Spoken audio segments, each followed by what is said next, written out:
Potter book was released to the U.S. in 1998. And the following year, I remember that I was walking through my middle school library, and I picked it up, and I wondered if I too should be reading this.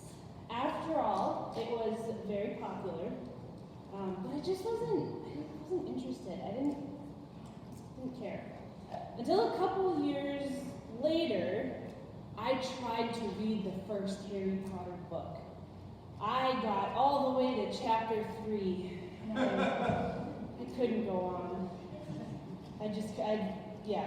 For Christmas, my really wonderful, well-meaning family gifted me hardcover copies of some or maybe all of the books. They sat on my bookshelf for years, and finally I decided that they deserved a better home, and I sold them to a used bookstore. Good riddance. Fast forward to a few years ago. Whether you like Harry Potter or not, I understand.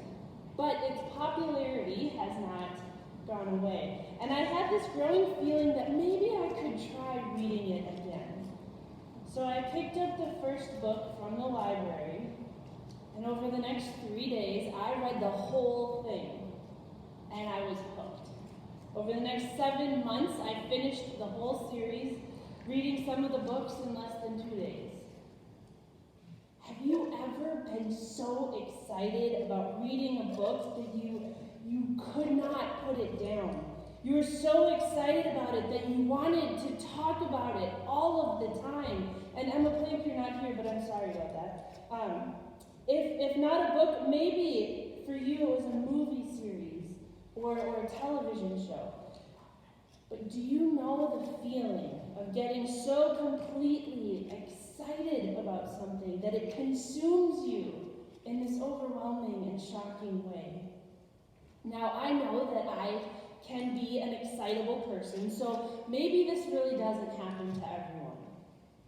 But I really hope that it does, because that rush that I get from going hog wild about something like a book, something so wonderful that brings joy and happiness, that puts me in a new community with other people, that's a wonderful gift. And this is all just over a book, or 7 books. But eventually, that excitement kind of starts to taper off. What if we could feel that kind of rush over and over again by something bigger and something deeper than a book? And what if it was something for everyone, not just fans of a certain genre? I think that this scratches the surface of what Ezekiel was getting at when he talked about God removing our heart of stone and replacing it with one of flesh. By taking away that impenetrable stone, we become vulnerable. We become people that are able to change. And becoming that soft, fleshy heart allows us to feel that rush. And not that God only works through feelings of excitement, because I don't think we need to feel anything for God to be working. But thinking about Lev, about our heart, our whole being, our mind, body, feelings, and desires. Are you in a place that's willing to be vulnerable, to let your whole self be open to God's love? And what does it mean to be so in tune with God and with God's love that you can't put it down? That you can't stop thinking about it so much that it is impacting your desires? What does that look like? Does it look a bit like needing to keep turning the next page of a really good book? As Roald Dahl once wrote, I began to realize how important it was to be an enthusiast in life. If you are interested in something, go at it full speed ahead. Embrace it with both arms.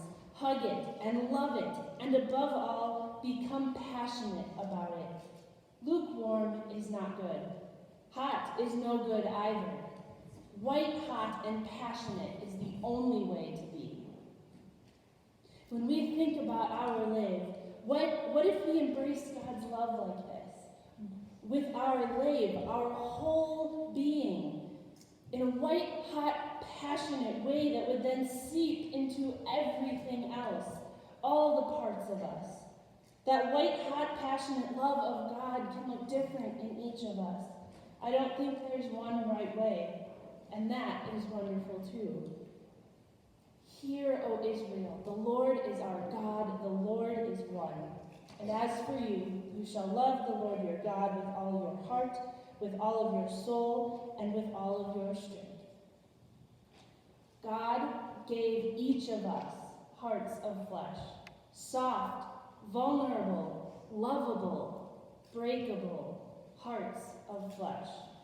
Not because of anything that we have done, but because that is God's desire for each and every one of you. To feel, to desire, think, and act because of and in response to God's love. May we each be drawn into that impossibly perfect love, like a really wonderful book, every single day, with all our life. Amen.